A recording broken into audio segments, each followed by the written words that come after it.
Good morning, everyone. I'm Megyn Kelly. It's Tuesday, May 20th, 2025, and this is your AM update. I don't know how they will be able to give all of this information from diagnosis to treatment to all of that within 1 week. This story doesn't make any sense. Top medical experts casting doubt on the timeline of President Biden's cancer diagnosis. It's a great initiative for new parents, new mothers who want to set up this savings account for their children. Our MAGA baby bank accounts on the way. Week 2 of the Sean Diddy Combs criminal trial kicks off with more details surrounding the Intercontinental Hotel incident caught on security camera. And FBI heads Kash, Patel, and Bongino weigh in on Jeffrey Epstein's cause of death. All that and more coming up in just a moment on your AM update. I want to tell you about Patriot Mobile. They support Americans who believe that faith, family, and freedom are worth fighting for. But did you know that they have got cutting-edge technology too? Switching is easy, no store visits, no hassle. Keep your number, keep your phone if you want, or you can upgrade. Their 100% US-based team can activate your phone in minutes right over the phone. Patriot Mobile is one of the few carriers with access to all 3 major US networks, and that means exceptional nationwide coverage. Plus, they can even put a second number on a different network on one phone. It's like carrying 2 phones in one. They have unlimited data plans, mobile hotspots, international roaming, internet on-the-go devices, and more. You can't get all this from those big guys, so consider making the switch today and experience the Patriot Mobile difference. Go to patriotmobile.com/Megyn or just call 972-PATRIOT and use the promo code Megyn for a free month of service. Switch to Patriot Mobile and defend freedom with every call and text you make. patriotmobile.com/MEGYN or just call 972-PATRIOT. New questions swirling following President Joe Biden's cancer diagnosis and what it may reveal about his health while in office. The 82-year-old former president diagnosed with advanced prostate cancer that has metastasized to the bone. The severity and late-stage nature of the disease has stunned many, with medical experts pointing out that this type of cancer typically takes years to develop. On Sunday night, urologist Dr. David Schusterman on News Nation casting doubt on the idea that this diagnosis came out of nowhere. Well, most likely he had prostate cancer for a long time, and aggressive prostate cancer such as this at age 80 grows over a long period of time. I mean, usually it takes from the first diagnosis of prostate cancer to spread would take 5 to 10 years, even in the most aggressive form. It's just, to me, it seems very surprising that the first diagnosis would be a metastatic diagnosis. There's definitely evidence that he probably knew about this for a while. Dr. Zeke Emanuel, a respected oncologist and one of the authors of Obamacare, going further on Morning Joe. Very few people get diagnosed this advanced. About 7% of all prostate cancer in the country gets diagnosed when you have a lesion that's in the bone. He did not develop it in the last 100, 200 days. He had it while he was president. He probably had it at the start of his presidency in 2021. Mr. Biden's personal office claims the cancer was only discovered last week after doctors found a prostate nodule. They also claim in a statement that the cancer, quote, appears to be hormone sensitive, which allows for effective management, end quote. Dr. David Samadi, a leading prostate cancer surgeon, telling the Megyn Kelly Show on Monday, that timeline does not add up. So you're saying that jumped out at you, the fact that they're stating, in their statement, they say, the cancer appears to be hormone sensitive, which allows for effective management. You're saying, how would they know that this soon? Right, exactly. So if it was just a week ago, they had the prostate nodule. Within a week, they did the biopsy and they got the disease. So very quickly, within 1 week, based on the story that they're telling, they've been able to do the staging part and find out if the cancer is spread to the bone or not. But you have to give the injections and see if the patient responds. We don't know what his PSA is. If the PSA starts to go down, then that's when you know that he's hormonal sensitive. I don't know how they will be able to give all of this information from diagnosis to treatment to all of that within 1 week. This story doesn't make any sense. All of this comes as a new book hits shelves today, Original Sin, co-authored by Axios reporter Alex Thompson and CNN's Jake Tapper, who will be on the Megyn Kelly Show later today. The book details efforts inside the Biden White House to conceal the president's cognitive decline while in office. Those efforts included threatening or retaliating against reporters who dared to question the president's mental fitness. No sooner did the news of cancer break on Sunday than some began arguing questions about Mr. Biden's mental acuity should, again, now be set aside.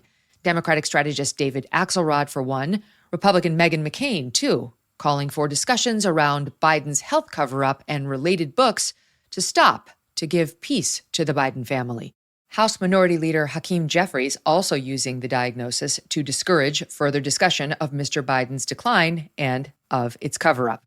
Seems to me entirely inappropriate that at this moment in time, when President Biden is dealing with a serious and aggressive form of cancer, there are Republicans who are peddling conspiracy theories and want us to look backward.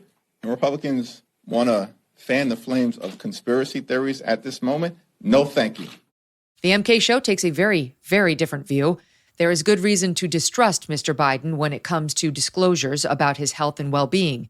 There is now a clear possibility that he had terminal cancer while president and was seeking a second term. That story must be investigated. And President Trump thinks so too, from the White House on Monday. I think it's very sad, actually. I'm surprised that it wasn't, the public wasn't notified a long time ago, because to get to stage 9, that's a long time. This is no longer politically correct. This is dangerous for our country. Why did it take so long? I mean, this takes a long time. It can take years to get to this level of danger.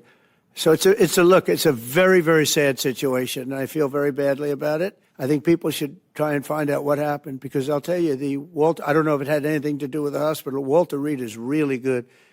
They're some of the best doctors I've ever seen. I don't even know if they were involved, but a doctor was involved in each case. Maybe it was the same doctor, and somebody is not telling the facts. That's a big problem. Coming up, Trump's tax plan for babies. MAGA Baby Savings Accounts officially part of the GOP's sweeping new tax proposal. More witnesses providing insight into the dark world of Sean Diddy Combs in week 2 of the rapper's criminal trial. Plus, what do top FBI officials really think about Epstein's death? Kash, Patel, and Dan Bongino speak out. As President Trump is settling into his new administration, one of the top Democrats in Congress aiming to undermine the Trump agenda is Democrat Senator Dick Durbin of Illinois. And according to our sponsor, the Electronic Payments Coalition, Senator Durbin has a new plan, a government takeover of your credit card. Today, Americans have thousands of choices in credit cards, but they say Senator Durbin's plan will result in less competition and less security, which means more risk for your credit and your identity. You can learn more for yourself at guardyourcard.org, and you could consider telling your senators to stop Dick Durbin's government takeover of your credit card before it's too late. On Monday, Press Secretary Caroline Leavitt confirming MAGA Baby Savings Accounts will be included as a provision in the so-called Big Beautiful Tax Bill, which cleared the House Budget Committee late Sunday night. The GOP's tax bill creating a new type of savings account for children and launching a pilot program for newborns. According to a review of the bill released by the House Ways and Means Committee, Money Accounts for Growth and Advancement, or MAGA accounts, will be available to parents of any U.S. citizen child under the age of 8 years old, as long as one parent holds a valid Social Security number. Under a pilot program for newborns, the federal government will contribute up to $1,000 to MAGA accounts for any U.S. citizen born between January 2025 and 2028. Under this program, both parents must have a valid Social Security number.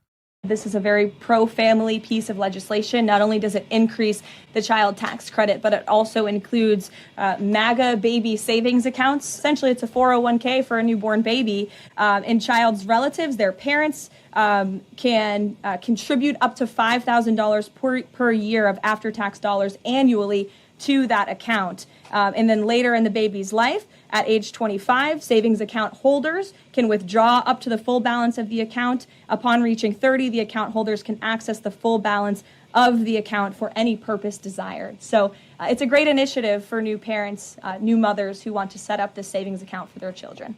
Variations of baby savings accounts proposed by lawmakers across the political spectrum.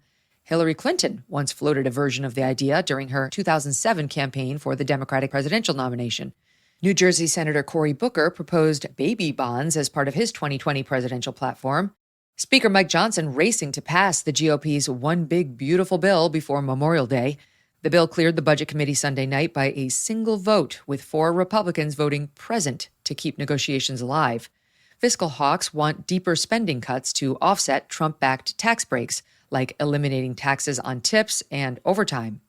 A full House vote expected this week. If it passes, the bill heads over to the Senate under the reconciliation process, meaning Republicans can bypass a filibuster, passing it with a simple majority if they get one. Week 2 of the Sean Diddy Combs criminal trial underway in New York. Dawn Richard, former member of music group Danity Kane, formed by Mr. Combs, continuing her testimony on Monday, describing frequent violence against star witness Cassie Ventura, saying, quote, "He would punch her, choke her, drag her, slap her in the mouth. I saw him kick her, punch her in the stomach."